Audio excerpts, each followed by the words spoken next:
It's Thursday,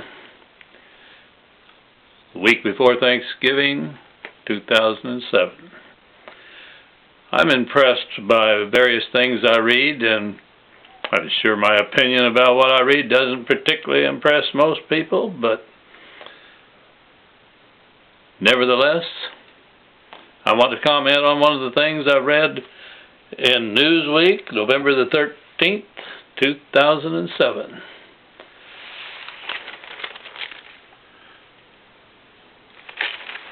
That's a picture of an ex-Marine whose name is Mark Bent. Obviously a successful gentleman after he got out of the Marines. And he was working for a company. I'm sure he did a good job, but he felt a little bored apparently. And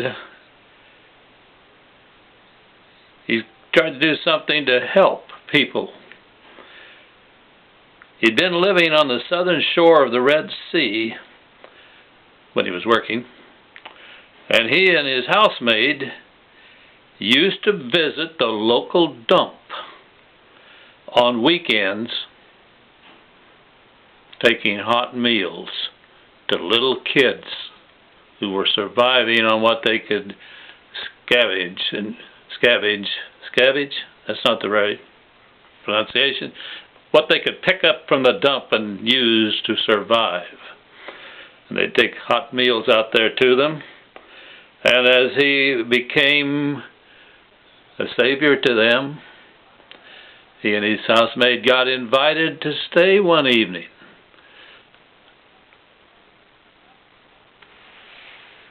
Apart from the little cooking fires fueled with dried manure and scarce bits of wood,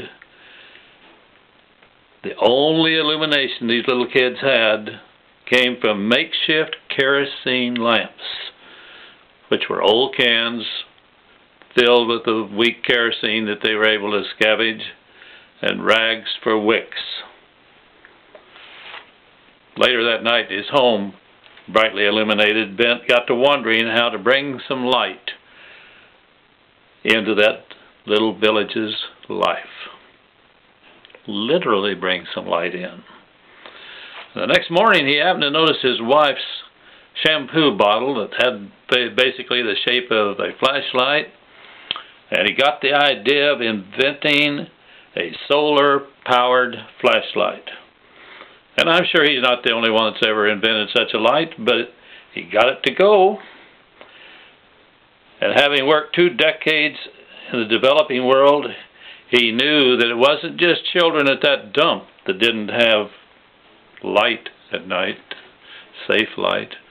Those kerosene fires also not only gave off bad fumes that weren't healthy for the lungs, weren't healthy for the world's atmosphere, they started a lot of fires. He knew that millions of people rely on kerosene, and that millions are without electricity, billions in fact. So he worked on that light and got it to pretty well function. He wanted to get it down to where it wouldn't cost much, and he's in competition with the solar flashlights that are available in hardware superstores for about $20 or so. And he's got the price on his of $25, but he calls it BOGO, buy one, give one. I'll be watching for that light. I'm even tempted, as much as I want to support the Democrats in trying to get a sane president, but I'm tempted to put a few of my scarce dollars to Mr. Bent's program without it being buy one, give one. Just give some money to help with this. I think it's a marvelous thing. But anyway, you buy one of his for $25, you're donating one to the world's poor. So I recommend it highly to people that need a flashlight and want to get one of those that you don't have to buy the batteries. Takes, I guess, most of the day, 8 or 9 hours for it to charge, but it works. You know, I haven't had it, but I believe it works. The shell of the BOGO light, as he originally designed it, was a bright orange.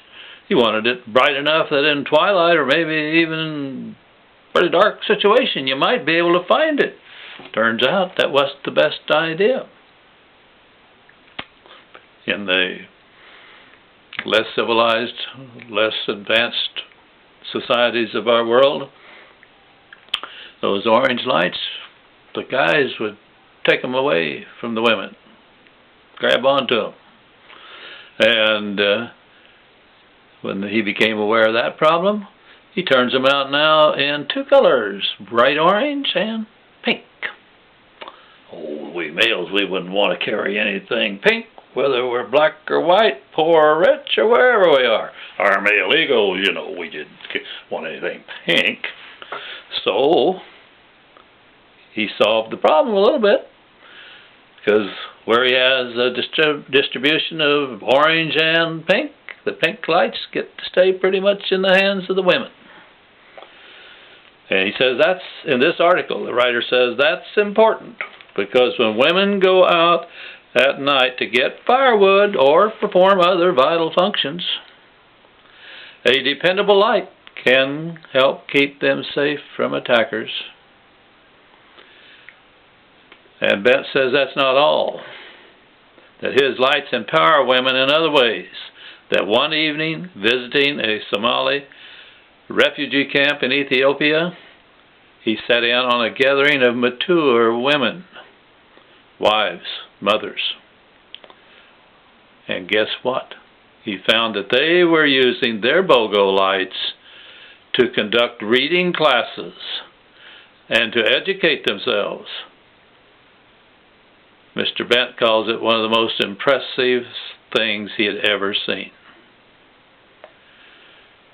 Well, he's distributed about 20,000 BOGO lights so far from his Houston headquarters, including 7,500 that were bought by Exxon Mobil for refugees at UN camps in Africa. And he says corporate sponsors have been great. And there's an internet program that has sent about 300 to troops in Iraq. They did some good. He actually got a thank you note from General Petraeus, David Petraeus. And he says that just last week, the United Nations ordered 10,000 of his lights for to be distributed in Africa and the Middle East. Well, he says his company's hardly breaking even in spite of the 250,000 he put into it. But he's not giving up.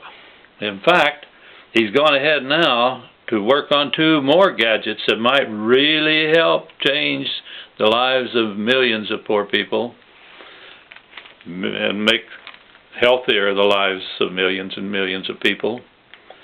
One is a solar-powered charger for mobile phones.